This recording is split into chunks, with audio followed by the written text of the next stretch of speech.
Bonjour, bonjour, bonsoir à toutes les personnes qui vont écouter cette vidéo. Je veux parler de l'alimentation, éducation sanitaire, comment bien cuisiner pour la santé, pour la bonne santé. Donc, je vais préciser un peu sur l'hypertension artérielle, le diabète. Et donc, je veux parler ici des légumineuses. Dans la classe des légumineuses, on trouve le haricot et sa confrérie. Lentilles, pois secs, tout type de haricots, blancs, rouges, noirs, et les cornilles, ouais, ce qu'on appelle le haricot avec l'œil. Ce qu'on fait chez nous, on utilise chez nous pour faire le coquet avec. Chez nous au Cameroun, mais d'autres personnes préparent ça de toutes les façons. On peut sauter, on peut tout faire. Mais en tout cas, tout ce qui concerne haricots, en fait, d'accord? Et je profite donc dans cette vidéo pour vous dire que tout ce qui est d'origine végétale est bien pour la santé. Et c'est tellement nutritif et complet. Voilà pourquoi les végétariens, ceux qui ne mangent pas la viande ni ceux qui ne mangent pas la viande, n'ont jamais de carence parce que leur alimentation est sacrée, sacrée, équilibrée. Parce que tout se trouve aussi dans les végétaux. Et donc on parle de haricots, bien sûr. Haricots et consorts. On va faire la précision que, bien que je veux parler des effets, des bienfaits des légumineuses ici dans cette vidéo, on doit noter qu'en termes de santé, il faut manger avec modération. Il faut tout faire avec modération. Il ne faut pas exagérer. Il faut toujours faire en quantité juste. Pourquoi? Parce que même quand je veux vous parler du haricot, il y a des personnes qui vont rencontrer des difficultés, c'est-à-dire avoir des gaz, ce qu'on appelle flatulence dans le ventre en mangeant du haricot. C'est notamment des personnes qui souffrent du côlon irritable ou colopathie fonctionnelle, ou c'est simplement ces personnes qui ne supportent pas le haricot, peu importe le type de haricot. Mais il y a un autre type de haricot déconseillé à une certaine catégorie de personnes. La fève ou alors le faba haricot. C'est les personnes qui souffrent de la déficience, de la carence d'enzyme G6PD, qui est glucose 6-phosphate 6-phosphate déhydrogénase, ne doivent pas consommer ce type de haricots, la fève. Pourquoi? Parce que ça va leur causer ce qu'on appelle le favisme. Le favisme est une maladie génétique. C'est-à-dire que ce sont des personnes qui ont de la carence en cette enzyme-là, qui souffrent de favisme. Et donc, quand ils vont consommer ce type de haricots dont je parle, la fève, ils vont avoir ce qu'on appelle une anémie drastique parce que cet haricot va aller causer la perte ou alors la destruction des globules rouges et la personne va avoir les symptômes de l'anémie. Le problème avec cette anémie, c'est qu'il est tellement dangereux et grave qu'il peut conduire à la mort. On parle de fatal, de létal, d'accord? Et donc, du coup, cette anémie, vous allez avoir les symptômes naturellement de l'anémie. La fatigue générale, les maux de tête, et quoi d'autre? Tout un autre tas de problèmes liés à l'anémie. Et si on contrôle l'hémoglobine, on voit que c'est bas. Vous pouvez aussi avoir les urines qui tendent vers le rouge ou le marron parce que cette perte cette destruction des hémoglobines, la destruction des hémoglobines va être vidée à travers l'urine. Donc, du coup, vous voyez déjà que même si je vous parle des bienfaits, il y a quand même il faut faire attention, comme toute chose en termes de santé.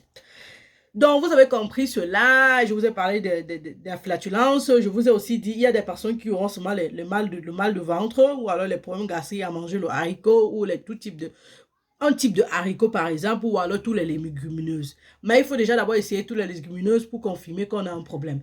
Mais si je parlais du favisme, c'est parce qu'il y a des parents qui peuvent donner à leur enfant. L'enfant commence à avoir ce genre de symptômes et ils ne comprennent pas.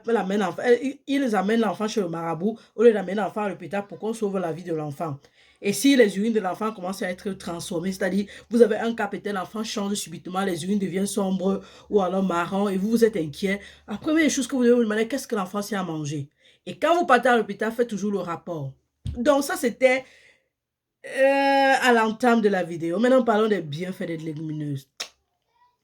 Les légumineuses sont bien pour contrôler la pression, la tension artérielle, pour contrôler si on souffre déjà de la tension artérielle, si on a déjà un problème, du moins on a été diagnostiqué d'hypertension artérielle, ou alors pour prévenir. surtout chez les hommes ou alors dans une famille où il y a des cas d'hypertension artérielle. Les légumineuses permettent de prévenir le diabète de type 2, mais surtout aussi de contrôler le diabète gestationnel et même prévenir. Parce que quand tu as le diabète gestationnel, tu as un risque de diabète de type 2. Et donc, du coup, naturellement, ici, quand on prévient déjà le diabète de type 2, ça veut dire qu'on contrôle ton poids. Donc, quand tu manges les légumineuses, tu prends moins de poids. C'est que c'est une façon de contrôler le poids. Et bien sûr, ça contient les protéines. C'est pour cela que les personnes qui ont la colopathie fonctionnelle vont un peu souffrir des flatulences. Et entre autres, ça permet à d'autres personnes de remplacer la viande dans leur repas. Les gens qui aiment la viande et qui mangent la viande 6 jours sur 7, 8 jours sur 7. On va aussi rappeler que la viande rouge ici est un facteur de risque pour le côlon, pour le cancer côlon rétal qui est en croissance dans la population. On se demande pourquoi. C'est tellement exagéré. Donc, réduisez votre consommation de viande et altérez avec les légumineuses, toujours en vous rappelant des risques dont j'ai parlé et de contrôler les quantités, mais aussi de contrôler le type que vous mangez. Je ferai une note ici sur le soja, qui est un type de légumineuse, c'est un type de haricot. Il y a l'huile de soja, il y a le lait de soja, il y a tout ça. Ça fait prendre du poids. Donc, si tu as déjà une condition qui peut te prédisposer à la prise de poids, comme par exemple, tu prends les pilules ou les contraceptifs, ou alors dans votre famille, il y a l'obésité, ou tu as une maladie comme la dystrophie ovarienne ou l'hypothyroïdie qui te prédispose à l'obésité, tu dois faire attention, tu ne dois pas trop manger du soja. Mais plus important encore, quand tu as les myomes, il ne faut pas manger du soja parce que ça contient des phytoestrogènes et ça va faire grimper ou alors un peu le nombre de fibromes, ou alors seulement ça va faire gonfler ou alors augmenter la taille des fibromes. Fibromes ou myomes, ce sont des synonymes. Donc, on a parlé de ça, on a donné un peu déjà les bienfaits. On va parler aussi des vitamines, ça contient beaucoup de vitamines. La vitamine B1 par exemple, la vitamine B6, la vitamine K. Ok, vitamine K ici qui contribue à la coagulation parce que si ton sang ne coagule pas, il suffit seulement que tu te blesses un peu, tu peux facilement mourir. Si quelque chose t'arrive, tu vas te vider de ton sang. On va parler de mort par sanguinamento. Aïe, j'aime la santé. J'aime parler de là, c'est trop bon, je vous assure les gars, c'est trop bon, il y a le rapport partout. Parmi les minéraux, on va parler ici du potassium qui aide au bon fonctionnement du cœur, on va parler du magnésium phosphore qui constitue, permettent ici aux cellules, que ce soit les cellules nerveuses ou les cellules en général, de bien fonctionner. On va parler du sélénium ici qui, à un moment donné, peut être un antioxydant, c'est-à-dire ensemble à d'autres minéraux, ça va favoriser l'élimination des toxines du corps. On va parler ici du calcium que vous connaissez déjà qui permet le fonctionnement des os et des dents et donc moins de caries dentaires, moins de douleurs osseuses, moins de mal de dos et tu ne vas plus venir pleurer. Aïe, c'est dans l'alimentation. Je ne vous parle pas encore des multivitamines ici. Est-ce que j'ai mentionné le nom d'une multivitamine ici? Non, c'est l'alimentation. C'est-à-dire que tu peux acheter ta nourriture, tu prépares bien. Et si tu me fais un peu ça avec les légumes, tu me sautes un peu ça bien, tu me mets un peu l'huile d'olive dessus ou alors une huile végétale. Ouf! Et tu me manges ça avec le complément. Mais attention, là encore, c'est le complément qui est le problème. Donc, tu peux manger ce que j'ai dit là. Mais quand tu vas manger le complément comme le plantain, l'igname, le macabo, tous ces féculents qui sont autour, retiens que c'est ça qui contient le sucre complexe. Donc, si c'est que tu penses qu'en mangeant ça, ça va te réduire le taux du sucre et donc l'obésité et donc le diabète de type 2, souviens-toi que tu manges trop de plantain, ça va plutôt élever. Et donc, le sucre aussi va aggraver ton hypertension artérielle. Et quand je parle dans cette vidéo, je parle surtout aux femmes qui cuisinent. Cuisinez avec cette intention d'équilibrer le repas dans votre maison pour réduire les maladies. Vous ne voulez pas aller vous coucher à l'hôpital. Parce que quand l'enfant est malade, c'est la femme qui souffre le plus. Surtout quand c'est l'homme qui est malade, on ne peut pas respirer. Oh, il pleure plus que l'enfant. On va dire quoi? Bon.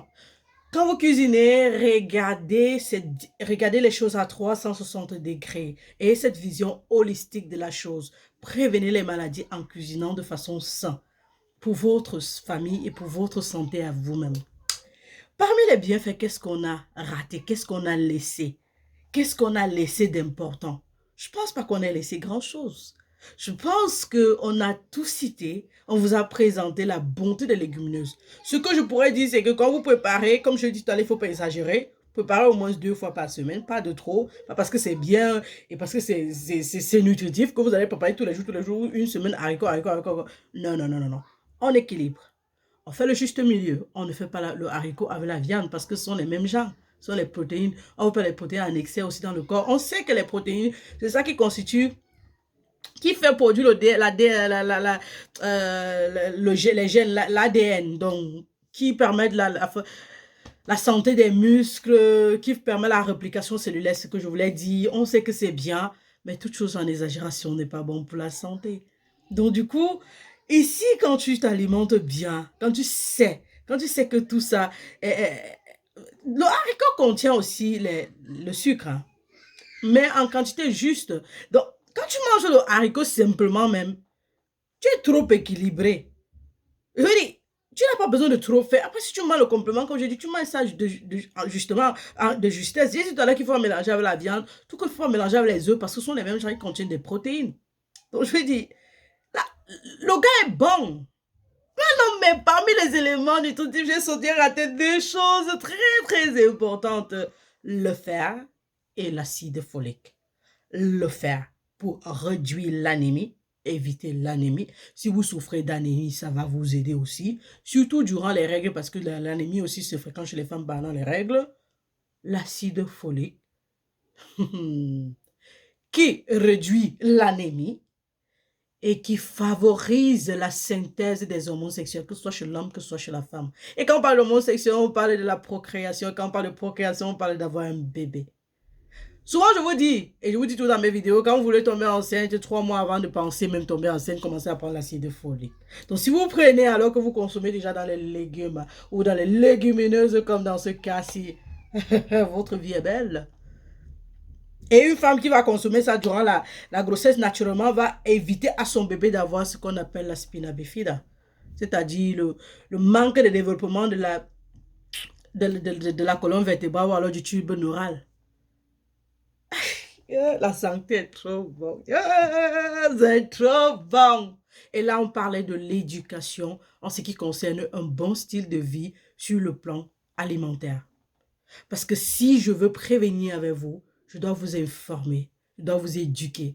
Dans cette vidéo, qu'est-ce que j'ai fait? J'ai sensibilisé, j'ai informé, j'ai éduqué. Et ensemble, on va prévenir. Est-ce qu'on n'est pas sur santé prévention avec la daronne de la santé 3.0 que je suis? Est-ce qu'on ne parlait pas alors avec Thérèse, doctoresse Thérèse, votre infirmière, qui met le front sur vous? Hein? On se voit dans une autre vidéo. Si ce que ça vous a plu, vous savez quoi faire. Pardon. Qu'est-ce que j'aime? Mettez-moi un commentaire, je veux savoir. Mais surtout, partagez et abonnez-vous. On se voit dans une autre vidéo. Tchuss!